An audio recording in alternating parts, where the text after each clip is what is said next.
I thought this might be a nice change of scenery for us. This is in my Jeep Grand Cherokee that I owned. 2021, I believe it was. Grand Cherokee L Summit Reserve. And that's a mouthful. But we had a little snow, and honestly, this Jeep went so good in the snow. I mean, I still had my Ram pickup truck at the time, and it was night and day between the two. I also had the red Model Y, but we did not drive it in the snow. We weren't chancing that. And it probably would have went fine, but just didn't do it. So I want to make this video about the Anker Solix F3800, and here are some clips that I got of the device. And I shot a really long video about this on my phone, and went to go review it, and it was gone. So I don't know what happened. It didn't save or whatever, but all I have are these little clips of it. And I want to talk about just my first impressions because honestly, I really haven't been able to test it out yet. So when I bought the Anker Solix F3800, the extra battery, the 3 solar panels, the whole intention of this setup was to wire it into my building. My building mainly just runs a couple of lights, so not a huge output, but I do also have a car charger or three. And so the thought was that maybe I could charge some cars. I'd have to slow things down quite a bit, but I could possibly charge some cars using the Anker Solix and solar and potentially drive on the sun, which sounded like a great idea to me. Um, on top of that, I was going to get the power integrated smart control. I don't know what it's called. Anyway, um, basically it allows the Solix to provide power, but it also pulls from the grid what it needs in excess if it's not getting enough of what it needs, basically. So that was the goal. I was going to try to do that and just kind of see how it worked. And right before it was delivered, I was informed that there is a temperature limit of this whole setup. Below freezing, it cannot work, it cannot charge. And above 104 Fahrenheit, it cannot work, it cannot charge. In those conditions, it will just shut down because when it's too cold and you try to charge the battery, you cause some sort of issue that once it warms back up could cause the battery to catch on fire. So they prevented them from charging entirely because of that. And then at 104, they don't want thermals running away on you and getting too hot. So at 104, the whole machine just shuts down. The problem is my garage is not heated, not cooled. There's no climate control out there. It is 104 at all times, maybe even hotter just because of, the sun, whatever. No ventilation. So the only way that this would work is if I put some sort of air conditioner in there, and then even then in the winter it's not going to work because anytime it's below freezing, it's just going to shut down. Um, Problem number two with that is I would have to insulate the building in order to do that. So my whole entire idea of setting this up in my building and running off of solar, it's not going to work. So I thought, well, maybe there's something else I can use this with. Maybe there's, I don't know, maybe I'll find another use. It does have 6,000 watts of output. It's got like a 7.6 kilowatt hour battery with the extra battery I bought, and I do have the solar. So they shipped everything individually. The first packages, 3 to arrive, were the solar panels wrapped individually. And they are huge. They are way bigger than I expected them to be. And I'm like, okay, I guess whatever. They're not, they're probably about 45, 47 pounds each. So they're a little heavy, but we'll figure it out. We'll make it work. It's not a big deal. I'm not real sure what use case I would have that I would ever use the solar panels.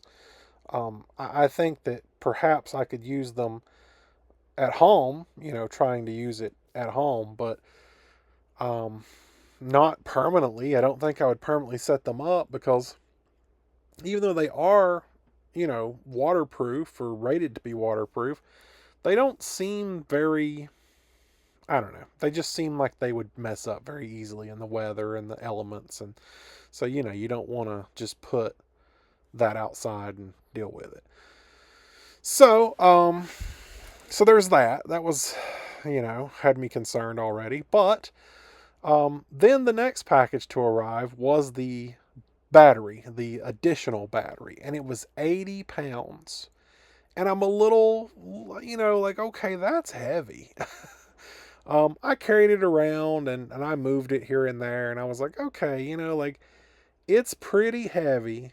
I can move it. It's not a big deal, but I don't see myself carrying this with me by any means. Like, I don't know where I would ever take this, just because of its weight.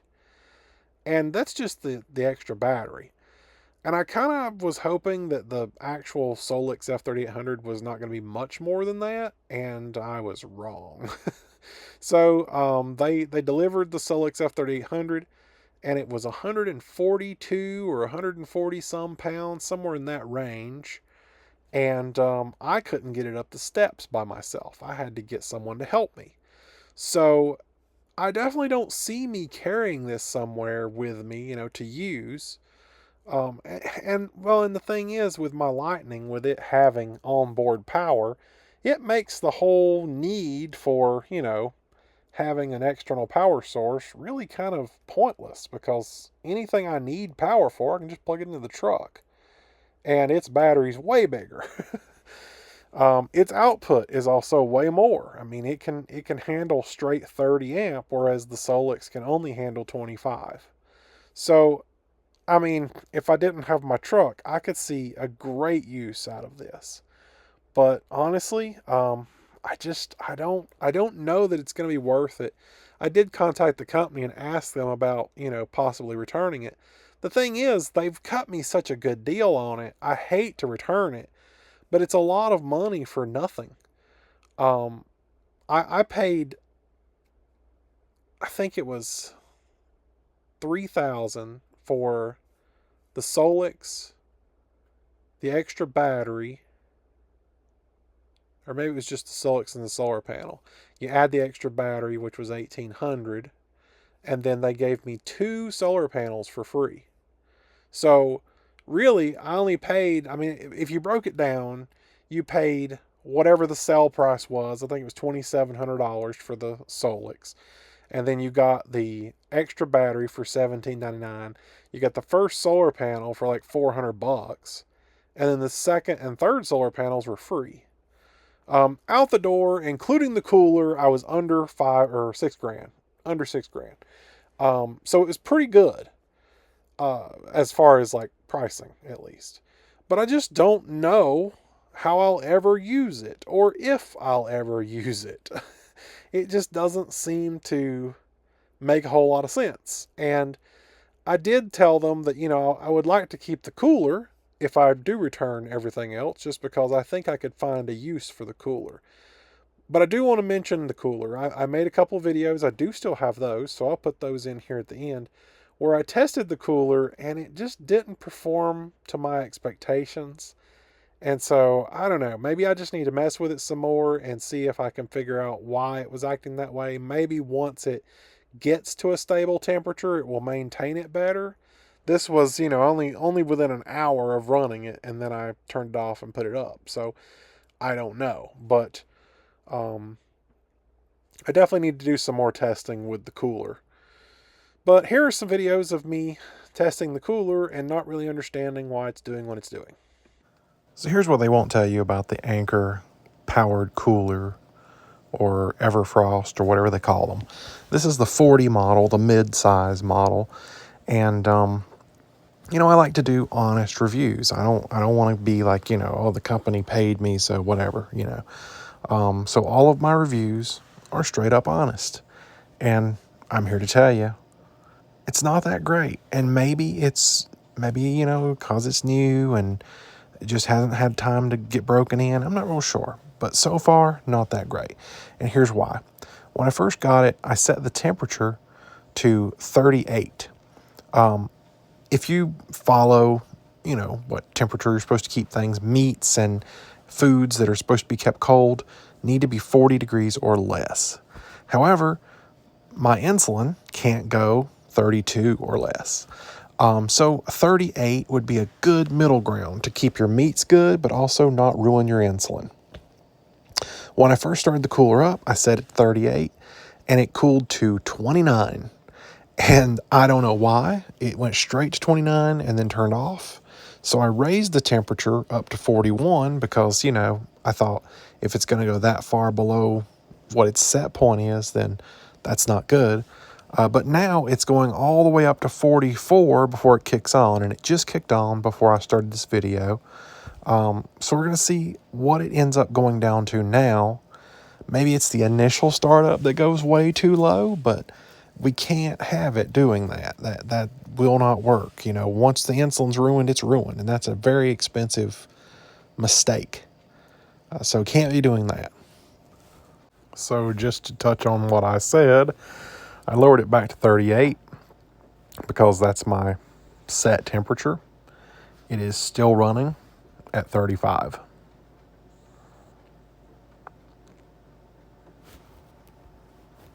And it has shut off and is at 31. The allowance here for how high and low it can go really limits what it's able to do. It'd be a great freezer because you can set it to like -4 and it'll keep it stupid cold. But at 31, insulin is now froze, so you can't do that. And I'm going to leave it set to 38 and keep an eye on it and see if it goes above 40. At least if that, you could choose between meats or insulin at that point, because you could do, as long as it stays below 40 for meats and above 32 for insulin. It doesn't even really have to be cold for insulin. It just has to not be below 32 or above 80, which, it's not going to work as a refrigerator if you have it set like that, but at least in the middle, you got a lot of room to play. It's just if you're trying to use it for keeping your meats good and your insulin, well, you're going to pick either or. Now, maybe the meats could be fine at 41 for a little bit until it kicked back on. I don't know.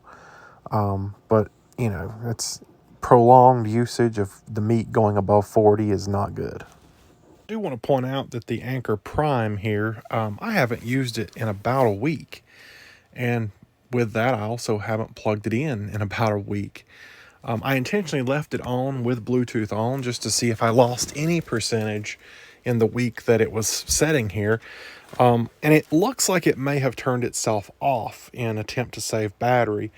However, I was still able to connect to Bluetooth with my phone while it was off.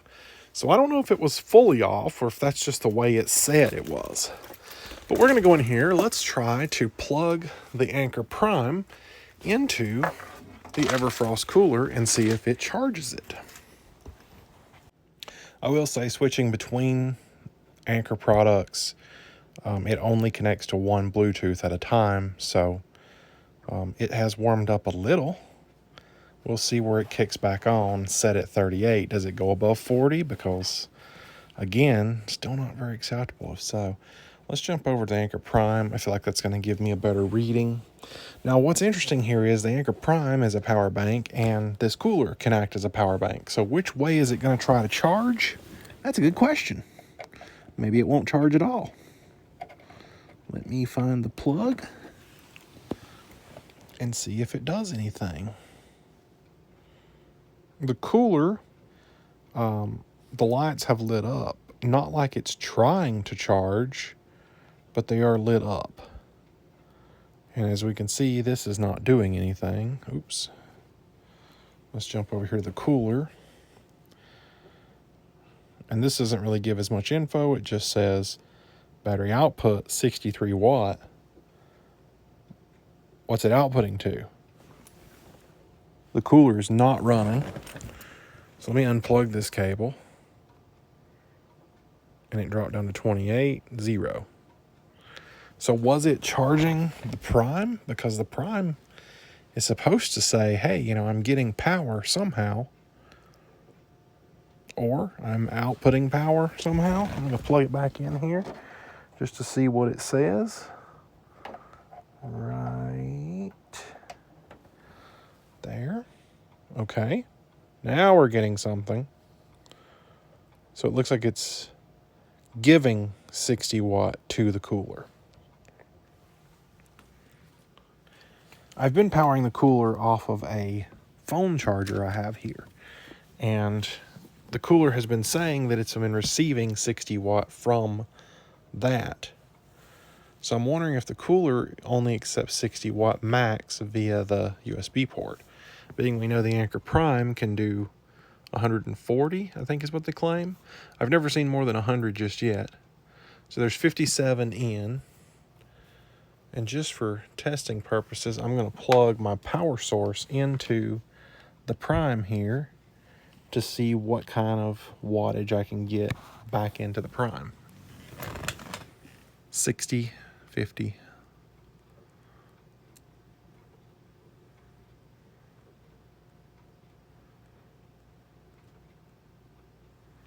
So that was interesting. The first time around, it did not provide any power to the cooler. However, now it seems to be charging the cooler.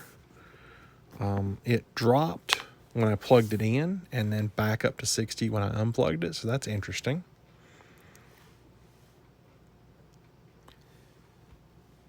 And we'll just go back over here, look at our battery.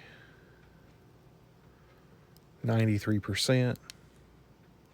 Now the battery on the cooler is much bigger than the Anker Prime, so differences here could be, I don't know how much we're actually going to get before the Prime runs out. Actually, we know that the battery on the cooler is 299 amp hour.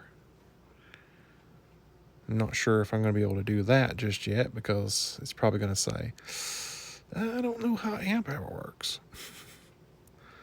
Let's add. Nope. How do we do this? I guess you can't add a device? Oh, duh. It's the plus. All right, so we're going to do watt hour or MAH. So let's go to Google. We'll do 299 amp hour to watt hour. 299 amp hour. Oh, how many volts? I don't know. 12? Question mark? 3588. What if it's 20? Because I was saying 20. Okay, who knows? I'm gonna say 12, but it may not be 12. 3588 watt hour. 3588. Yeah, no, that's not even possible. So the battery on the cooler is much bigger than the battery on the Anker Prime.